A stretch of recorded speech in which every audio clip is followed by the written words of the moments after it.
हर month अखबार में आती है कि अब होगा, अब होगा, अब होगा, अब होगा। इन द एंड कुछ नहीं होता। बयान सिर्फ एक इंसान का होता है, डीजी साहब का, डीजी विश्वकर्मा। हर अखबार में आप कहीं भी उठा के देख लो। अभी प्रेस कॉन्फ्रेंस करी थी सीएम साहब के साथ में, तब भी उन्होंने ये कहा था कि हम अक्टूबर में एग्जाम कराएंगे, बट इन द एंड मिलता क्या है? कुछ नहीं।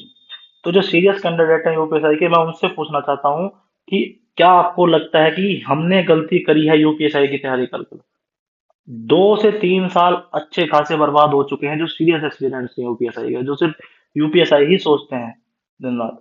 अगर आप इतना पीसीएस में देते तो आपको 2 से 3 साल में मिनिमम मिनिमम 3 अटेम्प्ट तो मिलते मिलते, 4 भी अटेम्प्ट मिल सकते थे प्री के। और 2 से 3 साल देने का मतलब यह है कि अगर आप डेडिकेटेड दे देते ना, आपका पहला अटेम्प्ट नहीं निकलता तो आपके सामने दूसरा अटेम्प्ट आता। दूसरे अटेम्प्ट की भी पीसीएस का तो यह है कि आपके सामने एग्जाम डेट होती है कि भाई इस तारीख को हमारा एग्जाम है, तो आप टारगेट बना के चलते। दूसरा नहीं निकलता, तीसरा आपका शायद तीसरा निकल जाता। और शायद आप कहाँ, आप कंधे पर 2 स्टार की तैयारी कर रहे हो, कहाँ आप सीओ बनते सीधा 3 स्टार, और वही बेहतरीन वाले, या एसडीएम बन जाते, आप तहसीलदार बन जाते, आप कुछ भी बन जाते। तो यार ये बहुत बड़ी प्रॉब्लम है। अब देखो क्या है, अब 20 तारीख से बता रहे हैं आपकी आचार संहिता, 20 दिसंबर से। और पॉसिबिलिटी है कि हो सकता है, 99% चांस है। न्यूज़पेपर में भी आपने देखा होगा, हर जगह ये खबर है कि भाई 20 तारीख के बाद आचार संहिता लग सकती है। अब एक चीज भी क्लियरिटी है कि यूपीएसआई का एग्जाम, भर्ती बोर्ड चाहता है कि एग्जाम बहुत जबरदस्त तरीके से हो, जल्दी हो। बट क्या है कि जब पहले ही किसी और कंपनी ने सेंटर बुक कर लिए जहाँ पे आपका ऑनलाइन परीक्षा होगी, तो आप कहाँ से दिला दोगे? ऑफलाइन एग्जाम तो है नहीं आपका ये पैट की तरह कि एक तरफ सीजीएल चल रहा है, एक तरफ आपने पैट करा दिया। ये तो ऑनलाइन एग्जाम है। और 12 से 14 लाख बच्चे फॉर्म एग्जाम देंगे इसका। संसाधनों की हमारे देश में वैसे ही कमी है। अगर एमटीएस का एग्जाम हो रहा है तो फिर जीडी का नहीं होगा, जीडी का एग्जाम होगा तो एमटीएस के नहीं होगा, और इन दोनों का एग्जाम होगा तो यूपीएसआई का नहीं होगा। उसके बाद में फिर यूजीसी नेट का है, ये है वो है।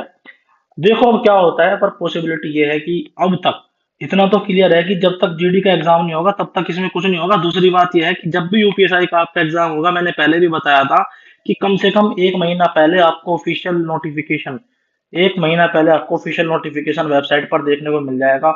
उसमें आपका पूरा सिलेबस बताया जाएगा कि भाई जो पिछली बार 2017 में हुआ था, सेम टू सेम ऐसा ही, कि भाई हम इन इन टॉपिक से आपके सवाल पूछेंगे। आपको 1 से 2, 2 से 3 मॉक पेपर दिए जाएंगे वेबसाइट पर ऑनलाइन, कि भाई ऑनलाइन हम पेपर इस तरह से देने वाले हैं, आप प्रैक्टिस मॉक पे लगा सकते हो यूपीएसआई की वेबसाइट, वो यूपीपीआरबी की वेबसाइट पर जाकर, ताकि आपको एक प्रैक्टिस हो जाए। आप जब वहां पेपर देने जाओ तो आपको नया नया सा ना लगे। तो ये सब प्रक्रिया 1 महीने पहले होगी कम से कम। मृतक आश्रित का देख लो आप, 1 डेढ़ महीने पहले बता दिया था। जेल वार्डर का देख लो, 1 डेढ़ महीने पहले बता दिया था।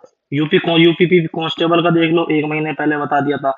यूपीएसआई 2016 देख लो, 1 महीने पहले बता दिया था। वो जब कैंसिल होने के बाद जब दोबारा एग्जाम हुआ था, जब 15 दिन बाद पहले बताया था। बट जो नॉर्मल प्रक्रिया है, जो नॉर्मल एग्जाम की प्रक्रिया है, वो यही है कि भाई 1 महीना पहले आपको बताना पड़ेगा। अगर एग्जाम आपका, जैसे कि अखबार बोल रहे हैं कि नवंबर एंड में है, तो भाई अक्टूबर एंड में इसका जो है ऑफिशियल नोटिफिकेशन यूपीपीआरबी की वेबसाइट पर आना चाहिए। अगर यू अक्टूबर एंड तक भी, अगर अक्टूबर एंड तक आपका यूपीपीआरबी की ऑफिशियल वेबसाइट पर नहीं आता एग्जाम से रिलेटेड कुछ भी, तो आप ये मान लेना आपका नवंबर में एग्जाम नहीं है। और अगर 15 दिसंबर के बाद एग्जाम होना है, तो भाई 5 से 10 अक्टूबर के बीच में, अब मैक्सिमम 15 अक्टूबर, 15 नवंबर, मजाक, सॉरी सॉरी सॉरी सॉरी, अगर 15 दिसंबर के बाद एग्जाम होना है एसएससी जीडी के बाद, तो सीधी सी बात है भाई, 5 से 10 या फिर 15 नवंबर के बीच में आपका ऑफिशियल नोटिफिकेशन आना चाहिए। 1 महीने पहले मिनिमम आपको बता दिया जाएगा। और ये मैंने जब आपको बताया था, जब 20 तारीख की बात बहुत से बड़े बड़े चैनल बोल रहे थे, मैंने कहा था कि भाई जब इसकी प्रक्रिया पूरी सॉफ्ट तरीके से होगी, जो 2017 में हुआ, जो जेल वार्डन में हुआ, जो मृतक काशित में हुआ, आपको 1 महीने पहले कम से कम बताया जाएगा। मजाक खेल नहीं होता 12 से 13 लाख बच्चों का एग्जाम कराना। रिजर्वेशन बहुत से अदर स्टेट के होते हैं, रिजर्वेशन होता है बहुत से। आप अगर मेरठ से लखनऊ भी जाओगे ना, मेरठ से लखनऊ, तो आपको कम से कम 10 दिन पहले तो रिजर्वेशन कराना होगा। और उस समय पर मूवमेंट इतना भारी तरीके से होगा, ट्रेनों में भीड़ भाड़ होगी, रिजर्वेशन की कमी होगी, मूवमेंट इतना बुरी तरह होगा, तो कम से कम 1 महीने पहले देना होगा इनको। ठीक है ना? क्योंकि ट्रेन तो हमारे पास में उतनी है अगर हम 1 महीने बाद पेपर कराएंगे। पर वो जो 12 लाख बच्चे का मूवमेंट होगा, इधर से उधर, इधर से उधर, लगभग 15 दिन चलेगा ये 12 लाख बच्चों का मूवमेंट। अब ये तो है नहीं कि आपका गृह जनपद में एग्जाम होगा, तो वे किस से जाएंगे? ट्रेन से जाएंगे, बस से जाएंगे? ट्रेन से जाएंगे तो रिजर्वेशन लेंगे, रिजर्वेशन की भारी कमी आएगी, क्योंकि ऑलरेडी इतने लोग, भाई जो नॉर्मल पैसेंजर्स हैं वो तो चलते ही हैं, उसके बाद में फिर एग्जाम्स, जो एग्जाम देने जाएंगे बच्चे वो भी रिजर्वेशन करेंगे। तो मिनिमम इनकी जो तैयारी का दिन है 30 दिन मिनिमम देने पड़ेंगे। 30 दिन तो देने पड़ेंगे भर्ती बोर्ड को, और ये एक नॉर्मल प्रक्रिया होती है। और कोर्ट का भी ऑर्डर है मिनिमम 15 दिन पहले तो आपको बताना ही पड़ेगा कि आपका, बच्चों को सूचित करना पड़ेगा कि आपका एग्जाम है। और यही बात मैंने पहले बताई थी, सुप्रीम कोर्ट का ये आदेश है। अभी फिलहाल क्या स्थिति है भाई, देखो अगर आचार संहिता लगती है, तो आचार संहिता से अगर 20 दिसंबर को आचार संहिता लगती है और 19 दिसंबर को एक शिफ्ट का एक पेपर भी हो जाता है तो फिर कोई दिक्कत नहीं है। पर आचार संहिता के बाद पेपर चालू होगा उसमें कहना श्योरिटी नहीं है, फिर तो शायद अगले साल हो। ठीक है।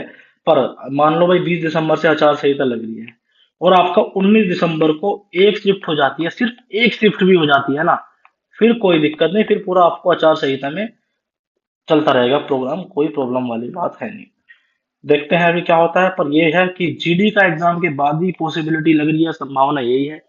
और देखो जो इन्होंने नवंबर एंड में बोला है, अगर नवंबर एंड में एग्जाम होगा तो अक्टूबर के एंड तक ऑफिशियल वेबसाइट पर आपको डेट बता दी जाएगी पूरी तरीके से कि भाई फला तारीख को आपका एग्जाम है।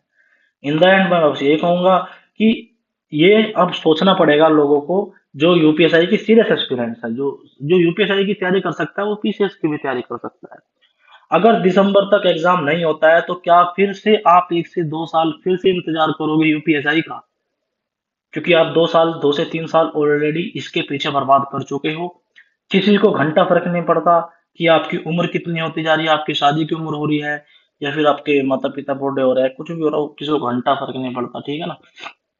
तो ये अब आपको देखना पड़ेगा। मेरे हिसाब से तो अगर दिसंबर में एग्जाम नहीं होता है तो जो भी सीरियस एस्पिरेंट्स है मैं उन्हें एक सलाह दूंगा कि भाई अपना पीसीएस पर, थोड़ा सा पीसीएस पर या यूपीएससी पर, जो भी आपको अच्छा लगे, जो भी आपका मन था कि भाई मैं सब इंस्पेक्टर बनने के बाद में पीसीएस की तैयारी करूंगा या आईएएस की तैयारी करूंगा, और जो भी आपका मन था आप उसको स्विच कर सकते हैं। क्योंकि अब फिर अगले साल होगा भी या नहीं होगा, कब होगा कुछ नहीं पता, अगर इस साल भी नहीं हुआ। ठीक है, तो ये क्लियरिटीज है कुछ। अब तो देखो, अब 24 अक्टूबर को तो पीसीएस का एग्जाम हो ही गया, तो ये वाला अटेम्प्ट तो आपका गया, पर नेक्स्ट अटेम्प्ट की शायद आपको तैयारी शुरू कर देनी चाहिए।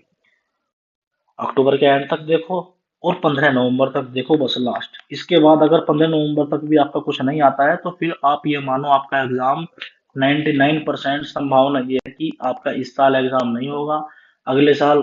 फिर अगर सरकार नहीं आ गई तब भी दिक्कत है, अगर सरकार यही रही तब भी दिक्कत है, क्योंकि ऐसा तो है नहीं कि सरकार बनेगी तुरंत के तुरंत उनके दिमाग में सबसे पहले एक ही काम आएगा कि भाई यूपीएसआई। क्योंकि अगर इनके दिमाग में यूपीएसआई पहले से होता तो ये सब कुछ पहले हो जाती भर्ती। ठीक है ना। तो जब नई नई सरकार बनती है आदमी रिलैक्स करता है, इलेक्शन की थकावट होती है, आराम से मौज लेता है कम से कम 1 डेढ़ साल, उसके बाद ये प्रक्रिया चलती है। ये हकीकत बता रहा हूँ, चाहे सरकार ये रहे चाहे सरकार कोई और हो जाए। अगर दिसंबर तक आपका एग्जाम नहीं होता है तो मेरा ये मानना है कि आप पीसीएस पर स्विच करो।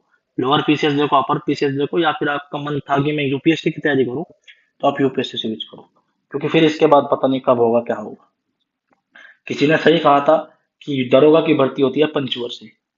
हम मानने के लिए तैयार नहीं थे, क्योंकि भाई 41,520 में भी ऐसा हुआ था, 49,568 में भी ऐसा हुआ था कि जल्दी जल्दी सब कुछ हो गया था। पर भाई किसी ने सही कहा था मुझे एक टाइम पे कि भाई दरोगा तो पंचवर्षीय योजना है, चाहे सरकार किसी की भी हो। क्या, छोड़िए। In the end video share कर देना, चैनल सब्सक्राइब कर देना। फिलहाल जो भी होगा जैसा भी होगा मैं आपको बता दूंगा। ठीक है। नहीं हो तो चैनल को सब्सक्राइब कर देना। धन्यवाद। जय हिंद।